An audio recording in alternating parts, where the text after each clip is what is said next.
Good afternoon, all, or good, yeah, it's afternoon. It's 12:15. I know it's a little bit earlier than normal. I apologize these days. My schedule is really erratic. I'm going to two hearings, two briefings this afternoon about the situation in Israel. I have a meeting that was moved, so this is when I'm doing this. So again, it's archived, so you can access it whenever. Obviously, with everything I do, continued prayers for Israel, all innocent victims of vicious terrorism, and with prayers for repair of our very fractured world.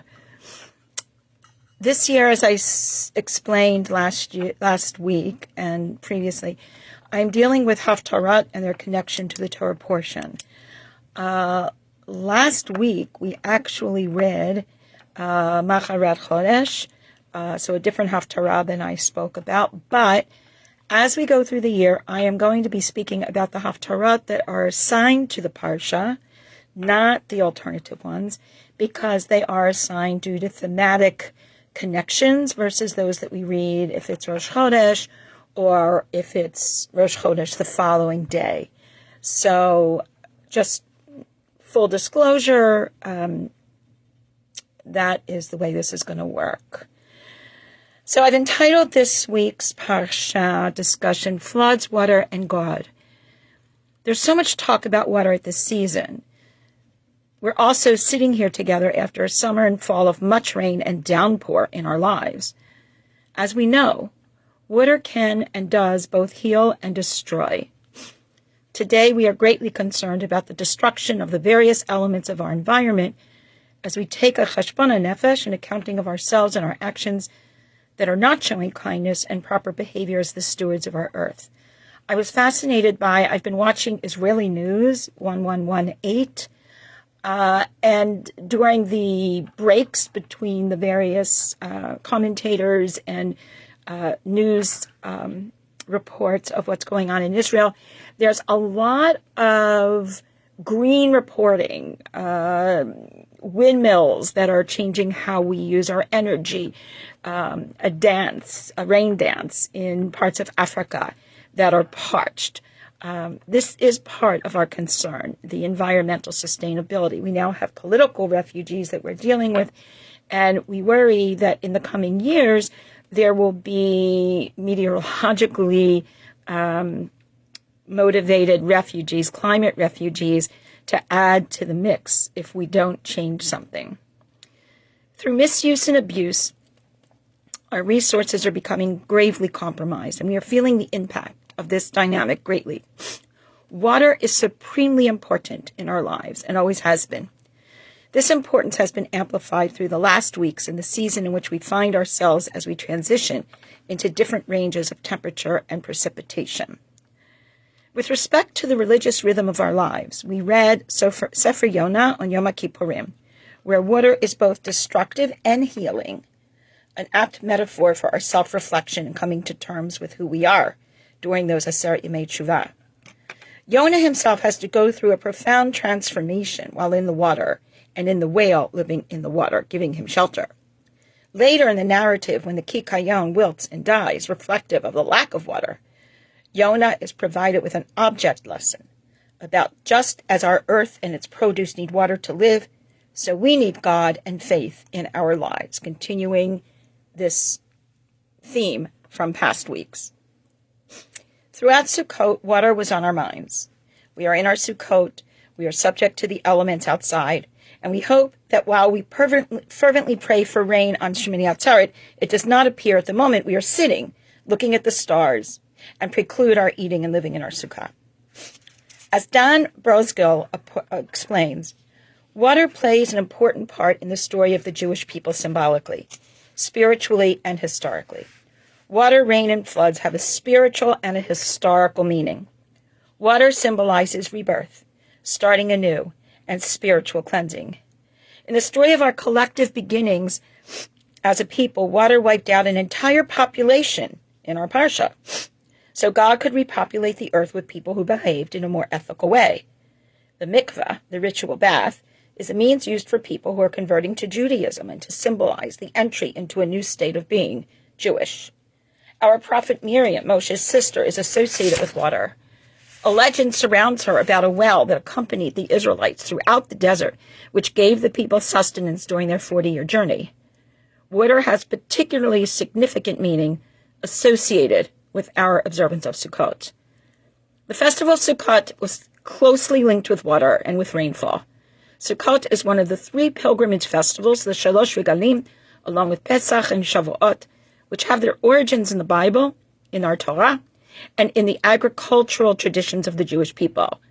The holiday commemorates the autumn harvest, and as with many of our Jewish holidays, additional pieces to the meaning of Sukkot have been sewn into the tapestry of what makes our holiday celebrations so rich with meaning and ritual, agriculturally connected, historically meaningful, faith-oriented. In order for the harvest to be successful, the right amount of rain had to fall. Water takes a starring role in the liturgy, the observance, and the biblical origins of the festival of Sukkot, and in much of our prayers, by the way, as well. Again, the daily recitation of the Shema, that we will be given rain and precipitation in its due season if we remain and maintain our connection to God. The festival of the drawing water was the epitome of the celebration of this Chag Sukkot in temple times, and it took place surrounding a water ritual, the rejoicing, Simchat, at the place, Bet, of the water drawing, HaSho'eva, Simchat Bet HaSho'eva. While when the daily sacrifice was burned, an offering of wine was poured on the altar during Sukkot, there was also a water libation, an Isach Hamayim. Some have suggested that it may have begun as a folk rite, not so dissimilar from other cultures that celebrate water, such as that culture that I saw on the Israeli channel that was doing their rain dance. It was then transformed by the rabbis into a symbolic temple ritual, thus adapting the celebration of water into authentic Jewish terms. Each morning of Sukkot, the priests went to the pool of Silwan, near Yerushalayim, to fill a golden flask. Shofar blasts greeted their arrival at the temple's water gates. They then ascended and poured the water so that it flowed over the altar simultaneously with wine from another bowl. A celebration of water. Very different than what we see in Noah. There was great celebration and joy. While we no longer practice this, we know the ceremony around Tefilat HaGeshem, which is recited on Shmini Atzeret, and the resulting changes in our tefillot as we enter the season of our rains. Consistent with this timing, we find ourselves in Parshat Noach this week. Here, Noach is singled out, Ish Tzadik B'Dor Tav, a righteous person for his generation, and God uses the water simultaneously to destroy those shechamas et haaretz that corrupted the earth, shechamas et haaretz, and also to save Noach, his family, animals, all that was needed to sustain a future from the destruction that will impact the people who are not behaving properly. So here, water is a vehicle, both for those who are destroyed and those who are saved. Again, water becomes both the source of devastation as the saving factor for the future.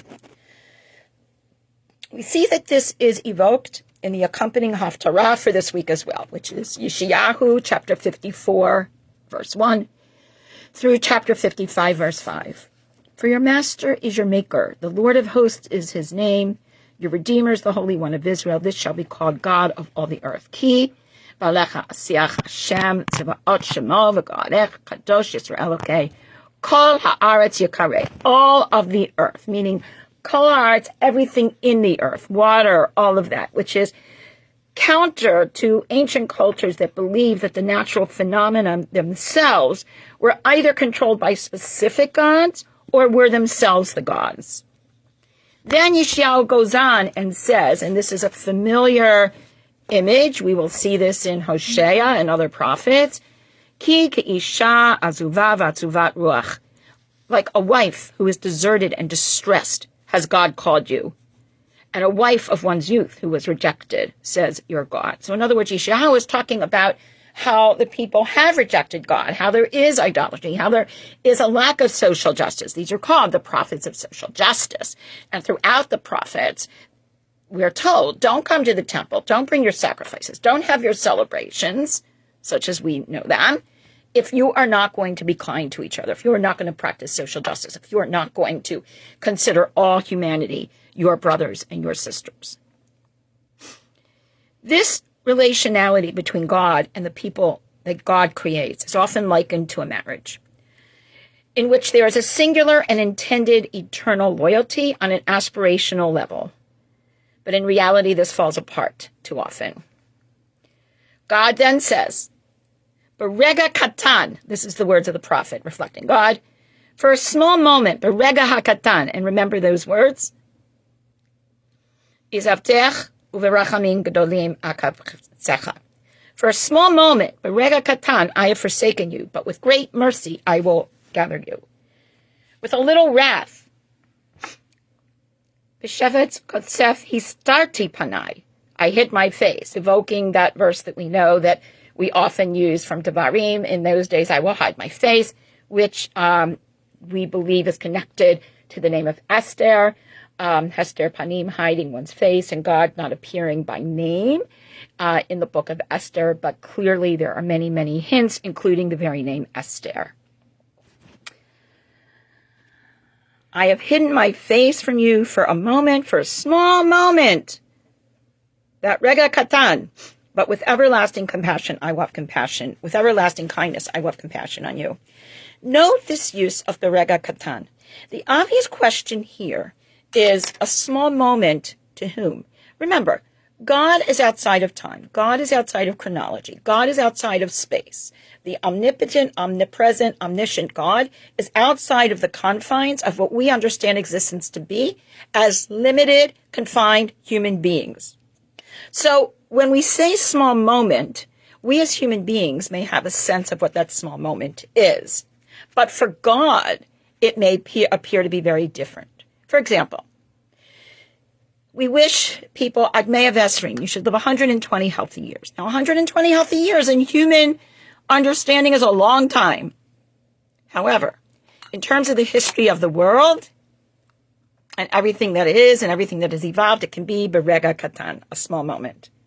So here we see a disconnect between God's timing and that of the human being, the catastrophe that we are presently experiencing with the loss of innocent Israeli lives, innocent Palestinian lives, innocent lives of humanity, and the horrible situation in which we find ourselves. It's very difficult to tell people it's rak rega katan. It's only a small moment. Because not only is it everything right now, it will impact everything coming forward. It has huge, historical, existential implications for us as human beings, as part of the human family, and as part of the Jewish family, and whatever community of faith in which we find ourselves. We are in the present, and often it is in the present that we focus on what is going on, for that is our way. And we may forget the past, and we may not see into the future, and that helps us lose perspective. This is a most important concept to hold on to and remember as we move through the Torah cycle again in our moment of distress. In Yonah's moment of distress, rega katan. In Noah's moment of distress, the rega katan. It is hard to keep that rega katan, that small moment, in perspective. And yet that is God's point of view as expressed here. Yeshayahu speaks in a complementary manner and extends this rega katan to the destruction of the temple and the devastation and the rejection the people must have felt, not dissimilar to the flood itself. In other words, looking forward and also backward, because Yeshayahu is from the generation of the exile, obviously. This rega katan, this devastating existential crisis, is being compared to the flood itself. For we have moved past the flood. We have seen the rainbow as the sign that God would never destroy the whole world again. And we may feel like all is lost. But in looking at the bigger picture, as difficult as it is, Yeshayahu is suggesting these things happen, berega katan. This is a guarantee of sorts that we will get through these challenging and fearful moments in our lives. And then in our Haftarah, it says, verse 9 of chapter 44, I think I said 54, sorry about that. Ki me noach zotli. What you are feeling now, this time warped where you are caught, where you are in the quicksand of your crisis. Ki me noach zotli. To me, God, this is like the waters of Noach. Because I swore that the waters of Noach will never again destroy the earth. Me'avor me Noach od al ha'aretz keneshbati. I swore this, not to destroy all again. The mountains will depart, the hills will totter, but my kindness shall not depart from you. Again, these words are very relevant to us today in terms of what we think about what's going on in the Middle East and how Israelis and Palestinians and all people who live there are being so compromised by the mountains and the hills that are tottering. The covenant of my peace, says God, lo tamut, will not totter. I will always have compassion on you. So, are we talking about water here? Or now are we talking about something completely different? Are the notions of water and our relationship with God separate entities? Or are they inextricably bound? As many of you know, I was the curriculum writer for Kanfei Nisharim. I highly recommend you look at their website. You could just Google them, Kanfei Nisharim, which brings together halacha, orthodox thinking, and responsibilities and factors of environmental sustainability, which many people in the religious world don't want to really bring together, but they are inextricably tied. Rabbi Attar Hadari teaches as follows. Judaism takes rain very seriously. One could go so far as to say that rain is the determining factor in Jews' relationship both with the land of Israel and with God as our God. Again, think of the daily Shema and what we say. As Moshe himself informs the Israelites, unlike the decadent flesh pots of Egypt, its fertile flatlands, lushly irrigated by the Nile, the land given by God is hilly and without great rivers to provide it with water. Once there, says Moshe, by the rains of the heavens you shall drink water. That's from Devarim. A land like this provides ample space for growing crops and grazing livestock, and unlike Egypt, it does not require the extensive labor of building an irrigation system. But there is a catch. The water doesn't come free. You have to pray for it. And pray we do. We just said Tefillat HaGeshem. On Pesach we say Tefillat HaTal. This is the message of Yeshayahu. While in the narrative of Noach, it's just, well, there. Or is it? Going back to our application to the devastation of our environment today, clearly this is a problem shared with all of humanity, as it was in the case of Parshat Noach. Before we even get to the beginning of the Jewish people, or monotheism for that matter. Rabbi Mendel Dubov of Chabad teaches as follows. The text of this Haftarah is usually read twice a year in connection with the weekly portions of Noach and Ki Tetzei. The reading is taken from the uplifting verses of consolation at the end of the book of Isaiah, Yeshayahu. As for Noach, the connection to that portion appears toward the end of the reading. After the flood, God does make an oath promising never to bring a flood to destroy the world. God takes a similar oath here, promising never again to allow Yerushalayim and its people to suffer in the way they had before the redemption. Yerushalayim will dwell in peace and prosperity forever. So, as we return to our Haftarah, let us look at that message as it appears at the end of the reading in Parak 55. Kol tzamei l'chu l'mayim. All who thirst go to water. And anyone who doesn't have kesef, money, vasher and lo kesef, l'chu shivru v'aklu. Go, buy, and eat. Go and buy without money and without a price, wine and milk. Why should you weigh out money without bread and your toil without being satisfied? Listen to me and eat what is good. Your soul will delight in fatness. Listen. Hatu aznechem. Focus your ears and come to me. Hearken, and your soul shall live, and I will make for you an everlasting covenant. The dependable mercies of David. Here we have another everlasting covenant with David this time. This evokes that covenant God made so much earlier with Noah, with God's self, with all that was. And remember, this covenant has to be weighed with God's regretting the making of the human being, which we discussed a bit last week.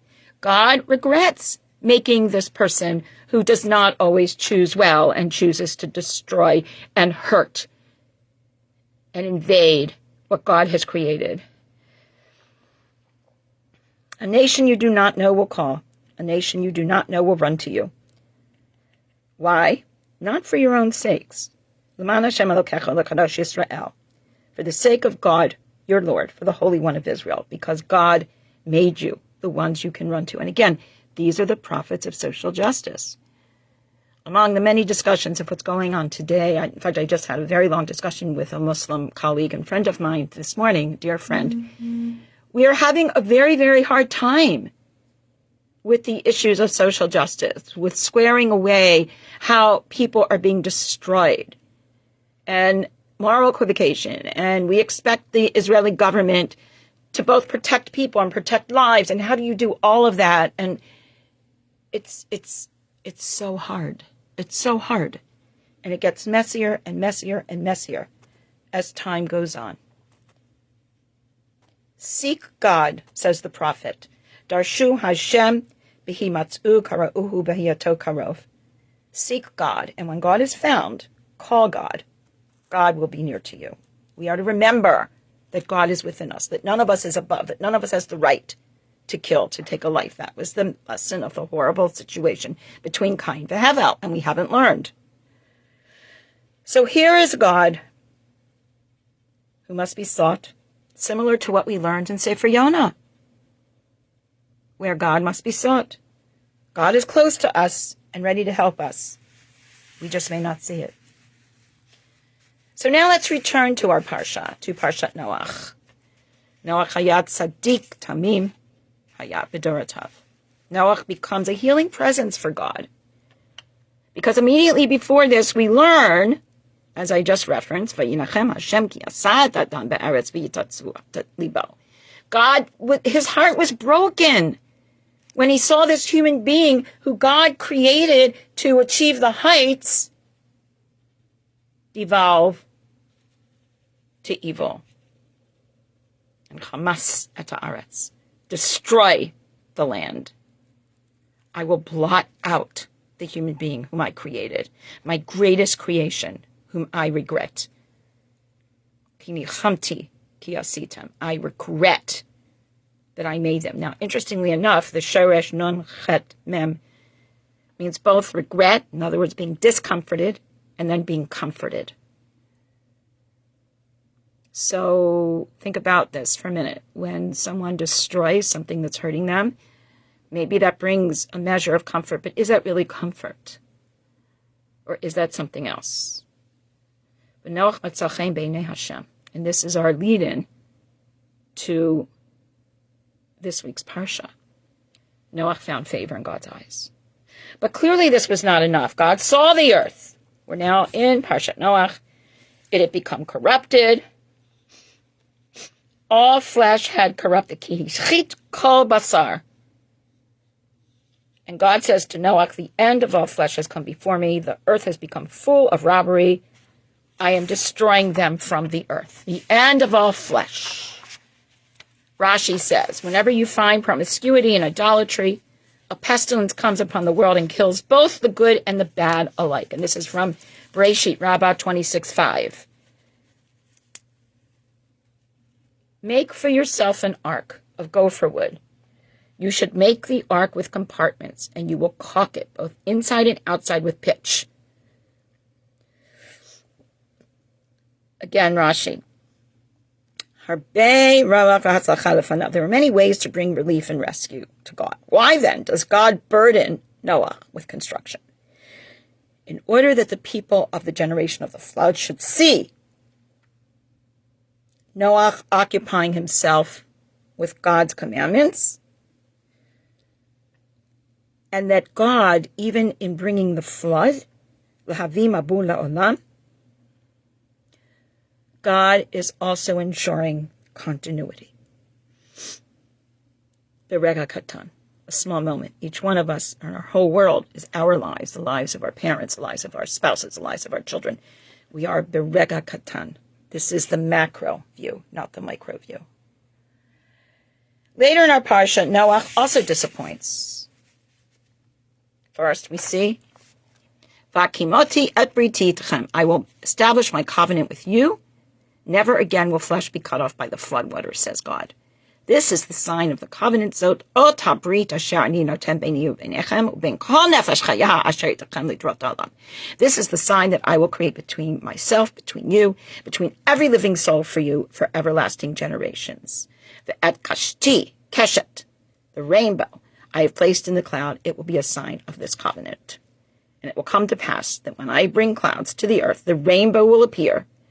V'nirata keshet ba'anan, in the clouds. And at that point, that will be a reminder to me.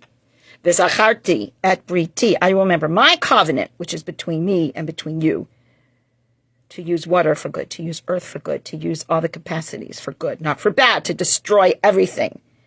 And then God says to Noach, Vayomer Elokim el Noach, Zot ot habrit asher hakimoti beini uvein kol basar asher al haaretz. This is the covenant, and here's the sign of the covenant that I will set up between myself and all flesh that's on the earth.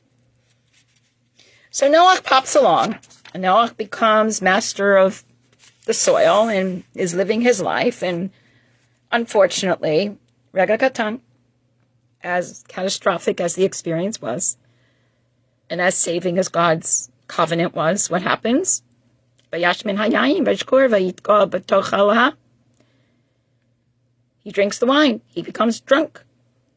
He walks around naked in his tent.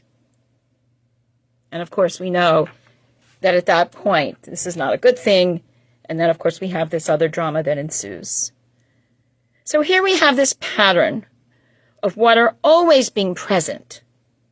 And as I've said in the past few weeks, it's interesting in Hazinu, the love song, that it's water, that it's the heavens, the earth, everything that comes that are called as the witnesses, because they will always be here. They extend beyond Rega Katan, the bad deeds, the bad dealings of the human being, Berega Katan, the destruction that comes as a result, Berega Katan, human life. Not humanity, but a single human life, Berega Katan. So here we have a pattern of water always being present, God never forgetting, God's covenant with us always being present. What remains the wild card? Vayinachem Hashem al ha'adam shu bara. God's regret for making the human being who will choose whether or not to accept their part in the everlasting covenant with God, and whether or not to be responsible stewards of the land. In my conversation with my Muslim friend this morning, and we're both profoundly people of faith, the question that keeps coming through my mind is, as all these horrors are going on, how do people justify it in the name of Allah, of Hashem, of the Lord, whatever faith you adhere to? We do believe in the sanctity of life. That is specifically commanded to all of us as monotheists, as all B'nai Adam, if you go back to the 7 commandments that were given to B'nai Noach. Something has gone terribly wrong. The Rega Katan, is it the destruction that comes, or is it the moment in which we forget who we are, and that destruction comes because of that forgetfulness? I think that's a really powerful question for us as human beings, as people of faith, as individuals who are living through these very challenging times to ask. All of this was true in the time of Noah. It was true in the time of Yeshayahu. And it's true today. Let us look deep into our souls. And let's remember, this is sort of the antidote to Rega Katan. It is not for you to do everything, to fix everything. But none of us is exempt from doing our part. Let us make our Rega Katan count for something significant. Let us value life. Let us value each other. Let us value our earth. And let us remember that God values us all. Lihitra'at. Shabbat Shalom.